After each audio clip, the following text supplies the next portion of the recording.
दोस्तों नमस्कार। मैं के पनगोत्रा एक बार फिर आपसे मुखातिब और आप पनगोत्रा कंसेप्ट के साथ हैं।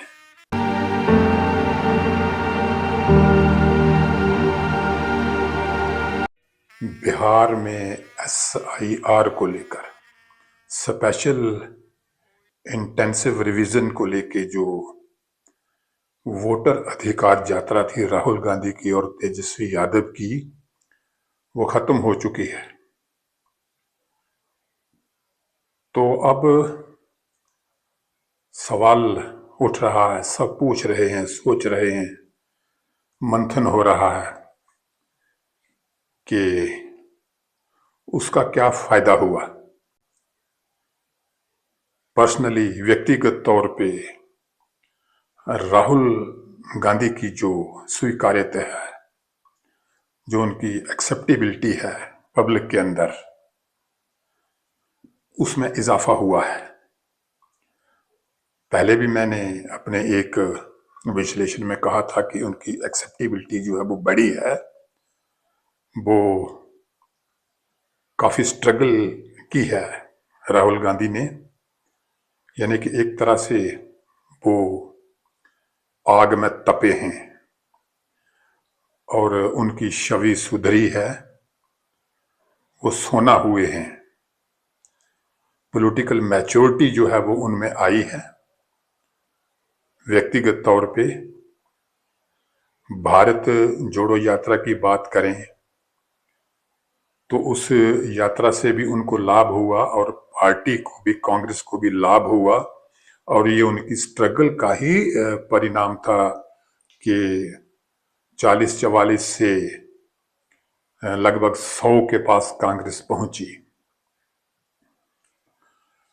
और जो वोटर अधिकार यात्रा है, इसमें भी उनकी छवि में सुधार हुआ है। वो जो पुरानी बात थी वो पप्पू वाली, वो मैं समझता हूं अब कोई उनको पप्पू नहीं कहेगा। कमजोरियां अभी हैं। कांग्रेस को काफी फायदा हो रहा है, लेकिन जितना होना चाहिए अभी उतना दिख नहीं रहा। अगर चुनावी हार जीत की हम बात करें बिहार में, तो अभी भी वहां नीतीश कुमार की हवा है। तो थोड़ा बहुत फायदा, अब मैं नहीं कह सकता कि कितना फायदा होगा, लेकिन फायदा बिहार चुनाव में होगा।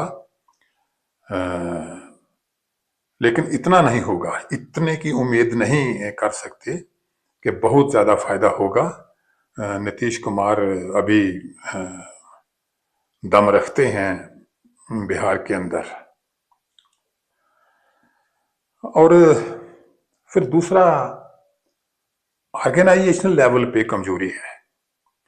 कांग्रेस का जो ऑर्गेनाइजेशनल लेवल है उसमें कमजोरी है, वो हर जगह कमजोरी है। अगर मैं जम्मू कश्मीर की बात करूं तो यहां भी कमजोरी है। तो यहां भी ऑर्गेनाइजेशनल लेवल पे ये देखा जाता है कि जो पुराने लोग हैं वही बने रहना चाहते हैं, नए लोगों की तलाश नहीं होती। जबकि अगर हम बीजेपी को देखें तो वो नए लोगों की तलाश में भी रहते हैं कि कौन हमारे साथ आ सकता है, कौन कौन हमारे लिए फायदेमंद हो सकता है। यहाँ तक कि अगर मैं बात करूं, कुछ लिखने पढ़ने वाले लोग जो हैं, जो इंटेलेक्चुअल तबका है, वहां तक भाजपा पहुंच बनाने की कोशिश करती है। अपना जो उनका लिटरेचर होता है उसको वहां तक पहुंचाने की कोशिश करते हैं, लेकिन कांग्रेस की तरफ से ऐसी कोई भी कोशिश नहीं की जाती। यहाँ तक कि नए लोगों को, यानी कि जैसा हम कह लें कि second line leadership, third line leadership, एक तो लीडरशिप की पहली पंक्ति होती है, फिर दूसरी पंक्ति के लोग होते हैं, फिर तीसरी के होते हैं, ऐसी बात कांग्रेस में दिखाई नहीं देती। तो राहुल गांधी के सामने ये ऑर्गेनाइजेशनल जो है, ये एक चैलेंज उनके सामने अभी भी है कि ऑर्गेनाइजेशन को मजबूत करना है अपने लेवल पे, उन्होंने अपनी छवि को जरूर सुधारा है। तो कांस्टेंट स्ट्रगल उन्होंने की है, लगातार स्ट्रगल की है और उनको फायदा भी मिल रहा है, पार्टी को भी फायदा मिल रहा है। लेकिन ऑर्गेनाइजेशन जो है वो अभी मजबूत नहीं हो पा रही है। और दूसरी बात यह है कि एक चुनौती ये है कि जो उनकी आइडियोलॉजी है कांग्रेस की, जैसे सेकुलर आइडियोलॉजी है, आइडियोलॉजी के लिहाज से चुनौती है, क्योंकि दूसरी तरफ वो जो चल रहा है सिस्टम हिंदू मुस्लिम वाला, तो उसका तोड़ क्या कांग्रेस कोई ढूंढ पाएगी। ये बड़ी चुनौती होगी कांग्रेस के सामने कि इस वक्त देश में जो हिंदू मुस्लिम का जो माहौल बना है, और दूसरी तरफ कांग्रेस जो है ये एक सेकुलर आइडियोलॉजी, सेकुलर विचारधारा रखती है, तो उसमें भी एक जो है वो एक टकराव है इन दोनों विचारधाराओं के बीच। ये भी एक बहुत बड़ी चुनौती होगी। और तीसरी जात पात की जो बात है, राहुल गांधी पे ये भी आरोप है कि वो जात पात, तो जात पात को हम दो तरीके से देख सकते हैं। एक है जात की आइडेंटिफिकेशन कि ये फलां जात, ये फलां जात, ये फलां जात। आइडेंटिफिकेशन गलत है। कास्ट की प्रॉब्लम की अगर बात की जाए तो वो ठीक है, क्योंकि कास्ट का नाम तो लेना ही पड़ता है। अब जब कास्ट की प्रॉब्लम की बात करनी है तो कास्ट का नाम लेना ही पड़ता है, और नाम लेने से कोई जातिवादी नहीं हो जाता, या नाम लेने से कोई जातिवाद फैलाने वाला नहीं हो सकता। फर्क सिर्फ इतना है कि जाति की आइडेंटिफिकेशन और जाति की प्रॉब्लम, दो बातें हैं। जाति की प्रॉब्लम की अगर बात की जाए तो उसमें कुछ भी गलत नहीं है, और मैं समझता हूं कि राहुल गांधी जाति की प्रॉब्लम की बात करते हैं जब वो जातियों की बात करते हैं।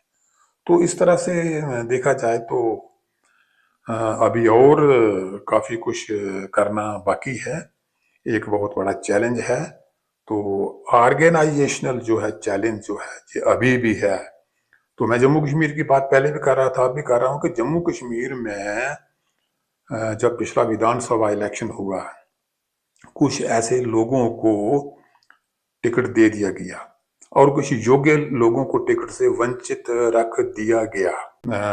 ऐसे मंत्री थे जम्मू कश्मीर में जिनके डिपार्टमेंट में लाख लाख रुपए के ट्रांसफर बिके हैं। ट्रांसफर ट्रांसफर एक इंडस्ट्री बन चुकी थी, पैसे दो ट्रांसफर करवाओ। तो जम्मू कश्मीर के लोग बिल्कुल पहचानते हैं। तो ऐसे लोगों को अगर आप पार्टी के साथ चिपकाए रखते हो, उनको बड़े बड़े ओहदे देते हो, तो फिर वो आपको कोई फायदा नहीं होने वाला।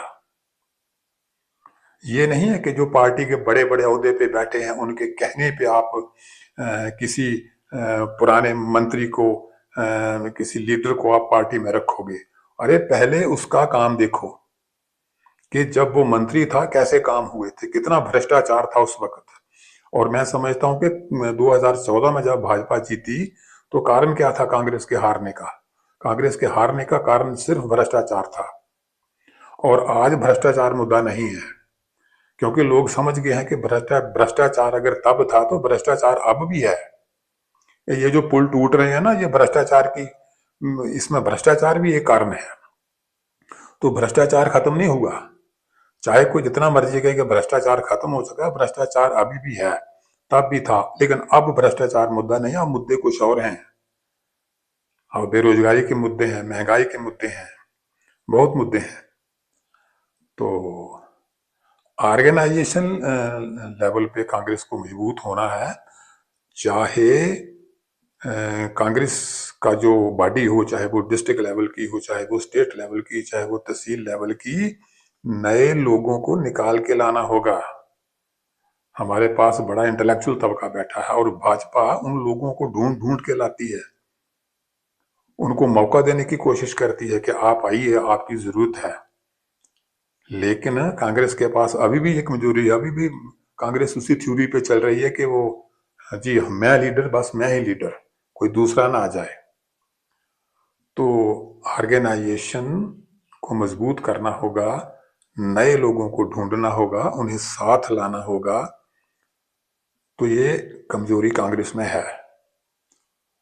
तो दोस्तों, अ, राहुल गांधी को दोनों यात्राएं, भारत जोड़ो यात्रा और ये वोटाधिकार यात्रा, दोनों मुबारक हों। तपे हैं राहुल गांधी, स्ट्रगल की है, स्ट्रगल कर रहे हैं, और अपने पॉलिटिकल कद को भी उन्होंने बढ़ाया है। आज वो विपक्ष के नेता हैं लोकसभा में।